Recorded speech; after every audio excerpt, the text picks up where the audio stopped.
Tiros, bombas, soldados correndo e homens armados gritando ordens. Falando assim, parece que eu vou te contar alguma história de guerra, disputada há muito tempo. E realmente parece uma guerra, mas aconteceu bem longe dos campos de batalha. No dia 17 de outubro de 2019, a cidade mexicana de Culiacán viveu momentos de verdadeiro terror, causados por uma operação policial mal planejada e mal executada. Então, já deixa aqui o seu like com a gente e se ajeite aí. E prepare-se para essa história. Meu nome é Maurício Santos e, como sempre, seja muito bem-vindo a Fatos Desconhecidos.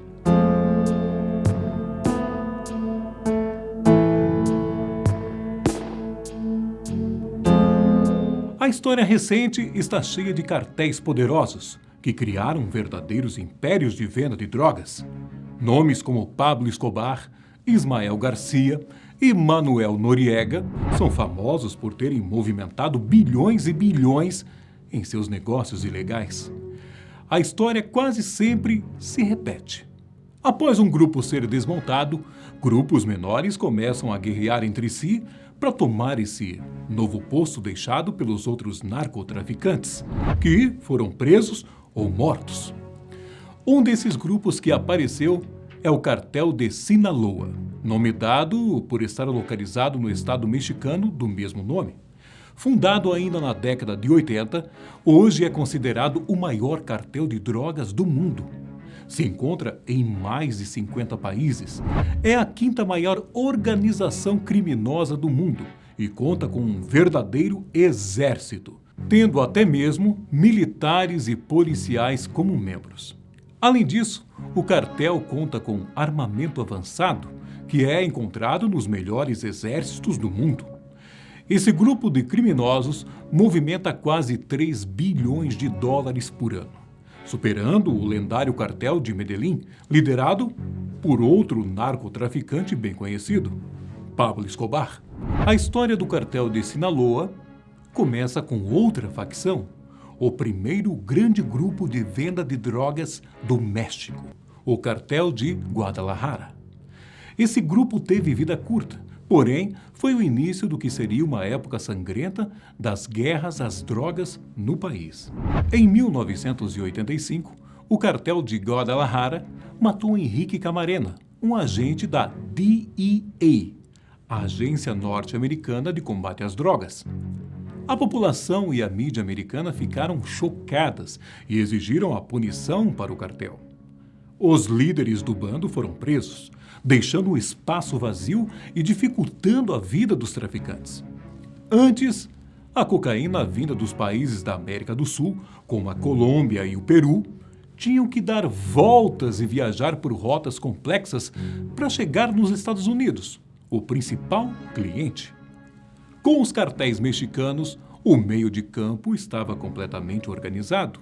Os aviões não eram detidos pela poderosa aviação americana e a droga passava por outros métodos muito mais fáceis, como pela fronteira física entre os dois países. Esse espaço deixado por Guadalajara foi ocupado pelo recém-formado cartel de Sinaloa, comandado por 3 homens: Ismael El Güero Palma, Ismael El Mayo Zambada e o mais famoso de todos, Joaquim El Chapo Guzmán.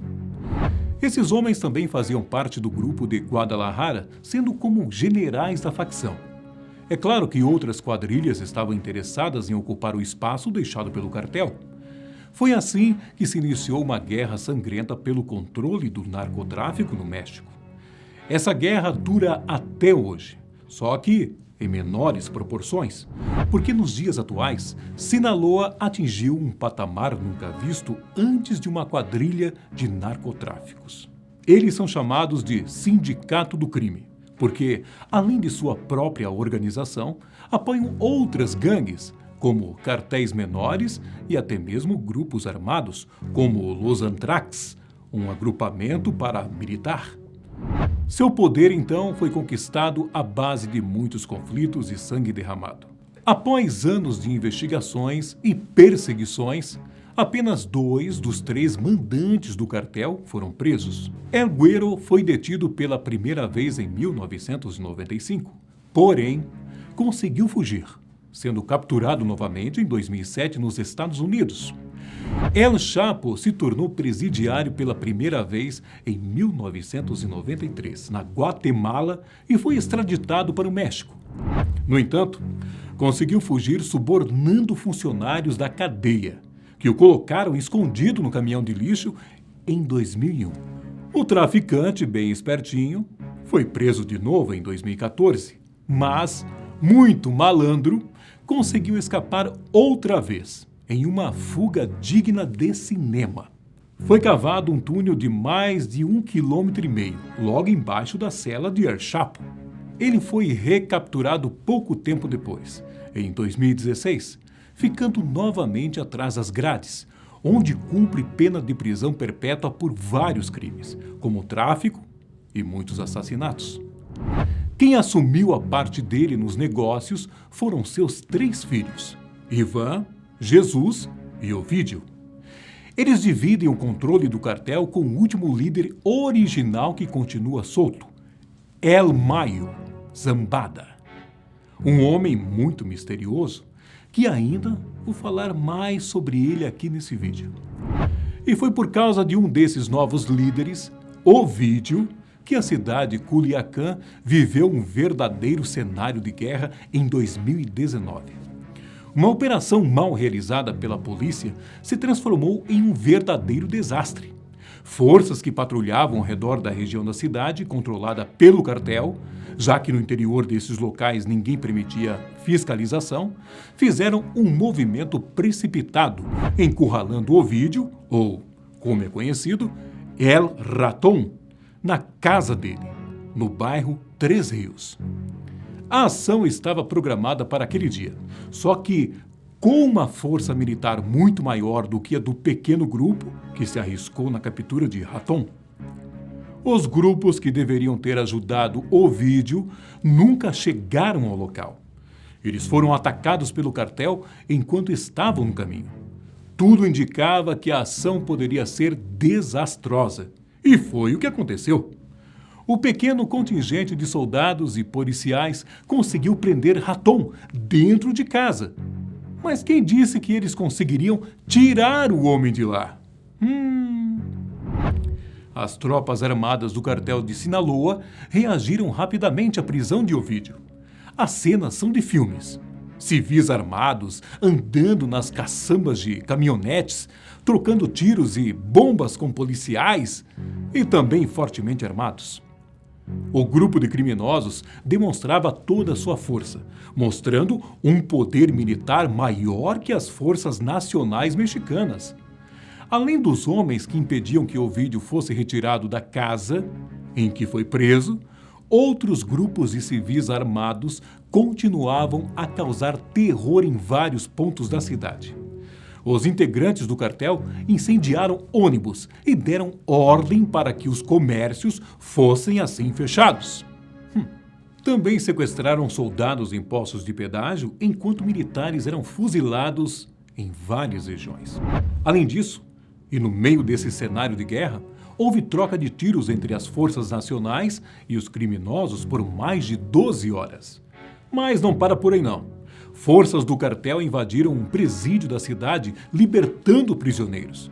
Se você acha que essa história teve um final feliz, com a derrota das tropas criminosas, ou talvez que El Ratón fosse retirado por um helicóptero, está muito enganado.